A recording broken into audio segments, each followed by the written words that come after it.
Welcome to the Wrestling Roofing NASCAR Arca Series up and coming stars of NASCAR this week on the Racing Nuts TV and Racing Nuts Radio Network.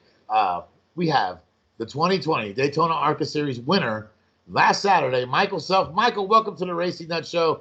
I bet you're having a great week. So far, it's not too bad. It's been a little check back into reality. So since I got home on Sunday, I've been pretty much focused on schoolwork, running errands, getting stuff done in the house. So yeah, totally back to reality. And where do you stay at? I noticed you come from Utah, but where do you live in now? No, I live in Charlotte. You live in Charlotte because that's the hub of racing, so everybody wants to be there, except Martin Truex Jr. wasn't there for quite some time, but now he's there. Yeah. To be there. So I live down in Charlotte in the city. Well, just outside of the city, I guess. I'm not up in Mooresville where a lot of the younger guys are. My wife, actually, ironically, my wife works up in Mooresville, so she drives up to Mooresville every day, but I stay here at the house. Okay, so my wife Lisa, she's here in the living room with us, and we're doing this casual interview, and she wants to know what kind of schoolwork, because she's a teacher. So I'm currently at the University of North Carolina, Greensboro. Cool. Pursuing my bachelor's degree in business administration. I'm taking 3 classes this semester. I'm taking, business law, finance, and marketing, business writing and communications. We could use somebody like you on the Racing Nuts Radio Network. We'll talk about that later. That sounds like something we need to get together. And that BA will be ready to go. You're a native of Salt Lake City. You've been racing in the Arca Series for how many years? This will be my second year full time. Ran partial schedules in 2018 and 2017. I'm sitting here looking at that Lucas 200. Did that happen in 18? Yeah, that one right there. So this is the trophy. This is the first Daytona trophy. That one's special to me. That one sits right here next to my desk with the General Tire hat on top of it. That is awesome. That one came home with me in 2018. I think the newest one just got back to the shop today. It's settled in over there at VMS. You need to go over there and grab that thing, huh? Yeah, I gotta be discreet about it. They try and get a stranglehold on those things, so you kind of gotta wiggle it around. And when they ask you where it went, you're just like, I don't know. You must left it at the track. I don't know. Well, let's get back to the Arca Series. Now, how fast do your cars go out there for people who are listening in or watching the video? How fast do y'all get up to? What's the top speed out there at Daytona? So Daytona, we run big restrictor plate there. We don't have a whole lot of horsepower at Daytona. In the pack, we're somewhere around 185 to 190. The bigger one is actually going to be Michigan, at least Michigan last year when we ran unrestricted there.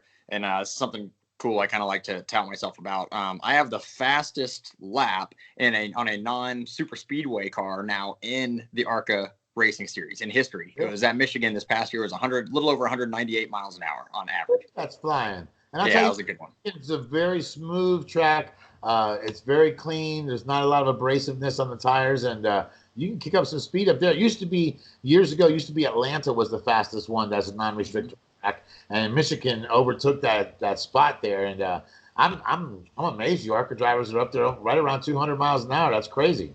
Yeah, last year my qualifying lap there was the fastest of anyone there, the entire of any stock car there, I guess. So we were much faster than the Cup cars because they were running the new rules out there. Same with the Xfinity cars, and quite a bit faster than the trucks.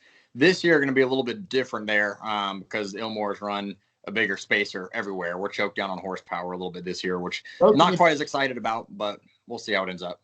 Well, I got a question for you now. If you're cheating and you don't get caught, is that really cheating? That's a good question. I don't have an official answer to that, but I asked Tony Schumacher questions like that, and he goes, "Well, listen, I don't know if you've invented something that hasn't been invented yet. It's not in the rule book. I wouldn't consider that cheating." And if you're just fine, we say you're just finding the gray areas, right? I mean, just poking around. They've been doing that for years in racing. Exactly. And so it was just a silly question I figured I'd throw in there and ask you. But you did a great job at Daytona. You stayed out in front of Natalie, and it was a good race. I thought it was really good, except for the crash ups. They had a couple big pileups, of big ones. How'd you get around those? So to be honest with you, I never actually knew those happened.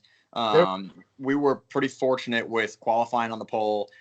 We led 61 laps, and the furthest we ever fell back was like 8th, I think. And so I actually, believe it or not, on the last restart with 5 to go, I thought there were still 30 cars behind me. I didn't know they'd torn up all that much stuff. You know, I mean, I didn't communicate well enough, but I thought there was a whole field back there trying to make a run at it.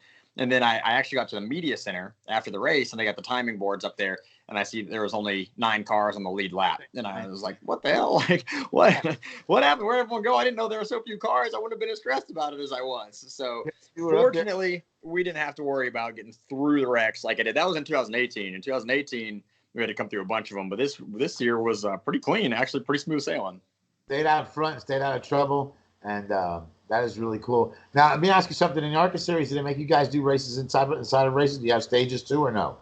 We do not. Nope. We'll go green the entire way if that's feasible. That's awesome. That is really cool. So, okay, for somebody, now we're going to be at Daytona International Speedway on Saturday. We'll be at Dave & Buster's, and somebody that's never been to the 500 and never been to the 300 that they're going to run in the Xfinity Series, you winning at Daytona, tell a new fan what they could expect to see at Daytona. So if you're going as a fan, Daytona is probably as exciting as it gets, just because the cars are always next to each other. You're never going to get strung out. You're rarely going to get single file there. There's going to be some big wrecks. Right. If you're able to sit up high enough in the grandstands there, you can see all 2.5 miles of the track, which is really cool. You don't miss anything because your eyes are always focused on the pack, which is kind of nice. So go and enjoy it. I mean, it's an amazing facility. They've done an incredible job with the revamp of Daytona International Speedway. Lots of good places, food, bars, all kinds of stuff around the facility there. It's a cool place to hang out. And the camping, if you go to the infield, the campgrounds are pretty nuts. I mean, there's just people everywhere. They're there to have a good time and enjoy some racing. Okay, tell me a little bit about your sponsor. Now, I was going to agree with you on everything you said about Daytona, but I'll tell you, the infield, now we go to the media center and stuff like that. We have a hard time seeing everything once we're in the middle. And I'd much rather be in the stands than in the middle myself. Yeah, you're right. I mean, unless you got one of the big TVs right there behind you, right? The infield's not the place to be, because you only see them for about maybe 15 seconds when they come by, and then that's it. Then you just wait. It's just loud.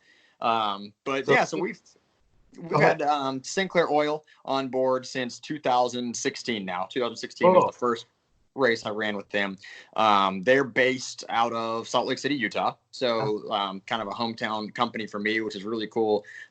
Primarily, they've got locations west of the Mississippi, but they've started to license locations east. Back in the 50s and the 60s, Sinclair was massive national petroleum company.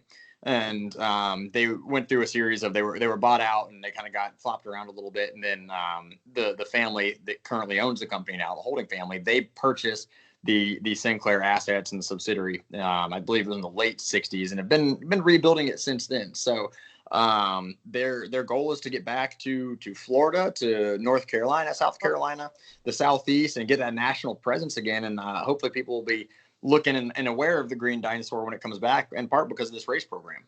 Well, to tell you the truth, I didn't even hear about Sinclair race fuels until I was watching American Pickers, and I seen them get one of them old globes from the old gas pumps and stuff. And I'm saying, what's Sinclair? And so, me being from Florida, I wasn't familiar with it, but then I see it on your race car, and I'm, oh my God, look at this! Sinclair's getting out there and going nationwide now. Yeah, it's cool. It's cool that they're making that kind of push, and people love the brand, whether you're 10 years old and you love the dinosaur, or you're older and you remember Sinclair from when it was around back in the 40s and 50s and 60s. Everyone seems to have like you just had, at least some kind of Sinclair story where they recognize the brand, and it's iconic, and we love to see that and love to get feedback on it. It makes it a lot of fun to represent them. That is so cool. We're talking with Michael Self, the winner of the Arca Series race at Daytona. Now you're sitting first in the points right now. You finished last year, what was it, second? Yeah, just barely. Mm-hmm. Barely. It was like really, really close. You almost got it. Hey, that's still really killer. I think that was like your first full season, wasn't it? Yeah, it was, but it was it was a little bit hard to swallow. It was, we missed out on it basically at the end of the day by one spot there at Kansas last year. So a little bit bitter about it, but we got to move on. Well, that gives you the drive that you need to go ahead and capture the championship in this season. Right. Talking with you, where are you heading to next, Michael? Next for us is Phoenix. We've got about 3 weeks. We head out to Phoenix, which is a favorite track of mine. Are you coming back to Florida before the end of the year? You know what? Good question. I'm trying to think through the schedule right now. So the Arca Series, the Arca East Series, they race at Pensacola. I won't be racing that one. I might be down there working with the team and helping out a little bit. But I think that's it for Florida races. You know, they just came from New Smyrna with the East Series. So I think that's it for the Arca Menard Series, just Daytona this year. Well, congratulations on your win in Daytona. It was really nice for you to be on the Racing Nuts Radio Network and Racing Nuts TV with us. And we're going to share this back with you so you can share with all your friends. Great job. We're going to check in with you as the season goes on. And before you know, you'll be up there. I know you ran a couple of – did you run a couple of Xfinity races or yeah, yep. A couple of years ago, back in 2015, ran a handful. That's an impressive thing, and hopefully you'll be up in the Xfinity Series before you know it, or the Truck Series, or maybe even the Cup Series. Get that big any break. of them. Yeah, any of them. I'll take a shot on any one of them. Well, Michael Self, Arca Series driver, all you gotta do is keep those winning ways up and keep pushing them beautiful trophies like the one it's right behind you right there, winning at Daytona. Hey, great job, and we appreciate you being on the show, and good luck for the rest of the season. Capture. I appreciate you guys having me, and you guys enjoy the rest of the weekend down there. Thanks a lot, Michael. Okay.